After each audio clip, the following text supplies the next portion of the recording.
ചെറിയൊരു കൊതുകിന്റെ കടി സഹിക്കാൻ കഴിയാത്ത ദുർബല ശരീരമല്ലേ നമ്മുടെ ശരീരം.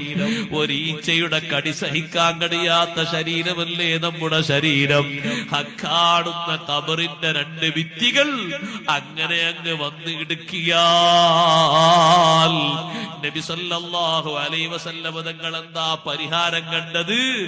ദിക്ർ തന്നെ പരിഹാരം. സുബ്ഹാനല്ലാഹ് സുബ്ഹാനല്ലാഹ് സുബ്ഹാനല്ലാഹ്.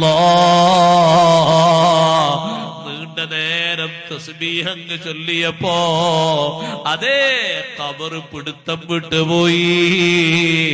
സഅദ് തങ്ങൾക്ക് ആശ്വാസം കിട്ടിയപ്പോ സന്തോഷം കൊണ്ട് അല്ലാഹു തആലാനെ വാഴ്ത്തിയിട്ട് പറഞ്ഞു, അല്ലാഹു അക്ബർ അല്ലാഹു അക്ബർ അല്ലാഹു അക്ബർ.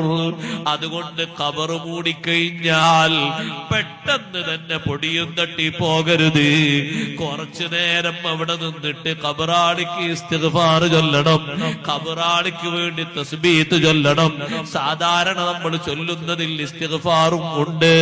അല്ലാഹുമ്മഗ്ഫിർ ലഹു വർഹംഹു അല്ലാഹുമ്മ ആമിൻഹു മിൻ കുല്ലിൽ ഫസഇ. പടച്ച റബ്ബേ,